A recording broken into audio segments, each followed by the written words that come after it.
বেঙ্গল বার্তা প্রচার তরঙ্গের এই মুহূর্তের খবর। আমেরিকার হামলার পরে ইসরায়েলে জোরদারভাবে পাল্টা হামলা চালাতে শুরু করলো ইরান। তৃণমূল থেকে বের করলো মারাত্মক ক্ষেপণাস্ত্র খাইবার শোকান। ইরানের আধা সরকারি সংবাদ সংস্থা মেহের নিউজ এক প্রতিবেদনে জানিয়েছে, ইসলামী বিপ্লবী গার্ড কর্পস রবিবার প্রথমবারের মতো ইসরায়েলের দিকে অত্যাধুনিক খাইবার সেকন্ড ক্ষেপণাস্ত্র নিক্ষেপ করেছে। হাইফা এবং তেল আভিভের বিভিন্ন লক্ষ্যবস্তুকে প্রায় 30টি খাইবার সোকান ক্ষেপণাস্ত্র নিক্ষেপ করেছে। ইরানের অস্ত্র ভাণ্ডারে যেসব ব্যালিস্টিক মিসাইল বা ক্ষেপণাস্ত্র মজুদ রয়েছে তার মধ্যে অন্যতম খাইবার সেকন্ড। প্রায় 550 কেজি ওজনের ক্ষেপণাস্ত্র 1450 কিলোমিটার দূরে লক্ষ্যবস্তুকে নিশানা করতে পারে।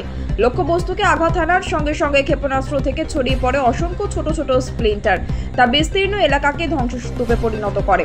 এদিন ভোরে আচমকায় 3 পরমাণু ঘাঁটি লক্ষ্য করে হামলা চালায় মার্কিন সেনা। ওই হামলার পরে ইসরায়েলি ভূখণ্ড লক্ষ্য করে ঝাঁকে ঝাঁকে ক্ষেপণাস্ত্র শুরু করেছে ইরান। ইসরায়েলি আকাশ প্রতিরক্ষা ব্যবস্থা এবং আয়রন ডোম ওই ক্ষেপণাস্ত্র রুখতে ব্যর্থ হয়েছে।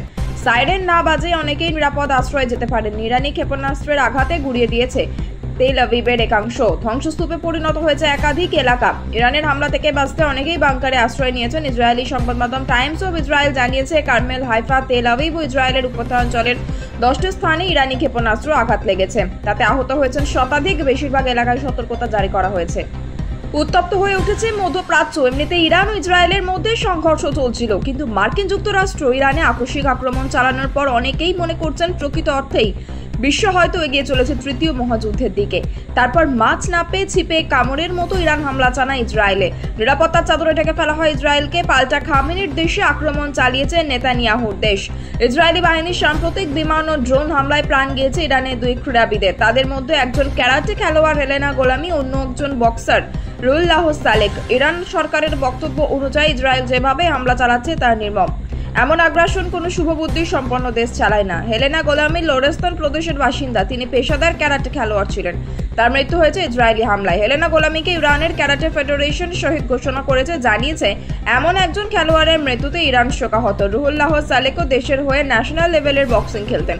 দেশে তার অনুরাগী ছিল প্রচুর। রুহুল্লাহ ইসরায়েলি হানায় নিহত হয়েছেন। এর আগেও 2 জন ইরানির বক্সার প্রাণ হারিয়েছেন হামলায়। এই নিয়ে তৃতীয় জন তিনি। এর আগে যে 2 জন বক্সার নিহত হয়েছিলেন তারা হলেন সৈয়দ আলী বাগনেরিয়া ও রিজা বাহারামি। রুহুল্লাহ সালেকের মৃত্যুতে শোক প্রকাশ করেছে ইরান বক্সিং ফেডারেশন। রুশ প্রেসিডেন্ট ভ্লাদিমির পুতিনের সঙ্গে গুরুত্বপূর্ণ আলোচনা করতে রাশিয়া যাচ্ছেন ইরানের বিদেশমন্ত্রী আব্বাস আরাকচি। রবিবারই রাশিয়া যাচ্ছেন তিনি। সোমবার মস্কোতে পুতিনের সঙ্গে বৈঠক করবেন বলে জানা গিয়েছে। রবিবার ইস্তাম্বুলে ইরানের বিদেশমন্ত্রী বলেন, রাশিয়া ইরানের বন্ধু। ইরান ও রাশিয়ার মধ্যে কৌশলগত অংশীদারিত্ব রয়েছে। এই 2 দেশ একে অপরের সঙ্গে সকল বিষয়ে পরামর্শ করে, নিজেদের অবস্থান সমন্বয় করে চলে। আরাকচি আরো বলেন, সোমবার রুশ প্রেসিডেন্টের সঙ্গে গুরুত্বপূর্ণ আলোচনা করবেন এবং 2 দেশ একসঙ্গে কাজ চালিয়ে যাবেন। রাশিয়ার প্রাক্তন রাষ্ট্রপতি দাবি করেছেন, ইরানের পারমাণবিক ঘাঁটিগুলো ধ্বংস করেছে আমেরিকান বিমান বাহিনী। ওই হামলার পর বেশ কয়েকটি দেশ এখন ইরানকে পারমাণবিক অস্ত্র সরবরাহ করতে প্রস্তুত।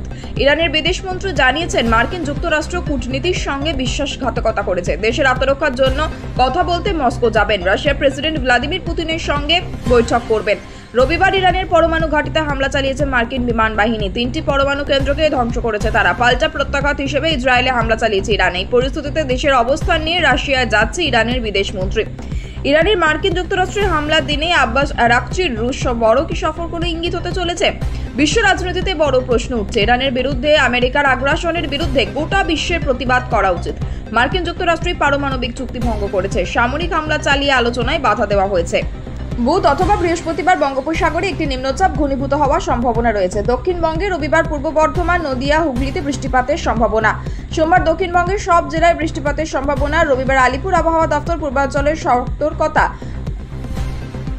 রবিবার আলিপুর আবহাওয়া দপ্তরে পূর্বাঞ্চলের অধিকর্তা সোমনাথ দত্ত এই খবর জানান। তিনি বলেন, মঙ্গলবার দক্ষিণবঙ্গের সব জেলাতে বজ্রবিদ্যুৎ সহ বৃষ্টিপাতের সম্ভাবনা। বৃহস্পতি থেকে শনিবার 3 দিন দক্ষিণবঙ্গে সব জেলাতে ভারী বৃষ্টিপাতের পূর্বাভাস। উত্তরবঙ্গের সব জেলাতেও হালকা থেকে মাঝারি বৃষ্টিপাতের সম্ভাবনা রয়েছে। রবিবার জলপাইগুড়ি, আলিপুরদুয়ার জেলায় কমলা সতর্কতা জারি করা হয়েছে। কোচবিহার, দার্জিলিং, কালিম্পং জেলাতেও বজ্রবিদ্যুৎ সহ বৃষ্টিপাতের সম্ভাবনা রয়েছে বৃহস্পতিবার। উত্তরবঙ্গের অন্যান্য জেলাতেও বজ্রবিদ্যুৎ সহ বৃষ্টিপাতের সম্ভাবনা। মুর্শিদাবাদ, পূর্ব বর্ধমান, নদিয়া জেলাতে দক্ষিণবঙ্গের এই 3 জেলায় বজ্রবিদ্যুৎ সহ বৃষ্টিপাতের সম্ভাবনা রয়েছে। এছাড়া দক্ষিণবঙ্গের অন্যান্য জেলাতে ঘন্টায় 30 থেকে 40 কিলোমিটার বেগে ঝোড়ো হাওয়া সহ বজ্রবিদ্যুৎ সহ বৃষ্টিপাত হওয়ার সম্ভাবনা। 23 জুন দার্জিলিং, কালিম্পং এই সব জেলাতে ভারী বৃষ্টির পূর্বাভাস। উত্তরবঙ্গের অন্যান্য জেলায় 23শে জুন ঝোড়ো হাওয়া বইতে পারে, সঙ্গে বজ্রবিদ্যুৎ সহ বৃষ্টিপাতের সম্ভাবনা রয়েছে।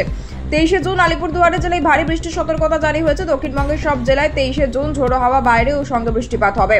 25শে জুন দক্ষিণবঙ্গে পশ্চিম মেদিনীপুর ও ঝাড়গ্রামে কমলা সতর্কতা জারি করা হয়েছে।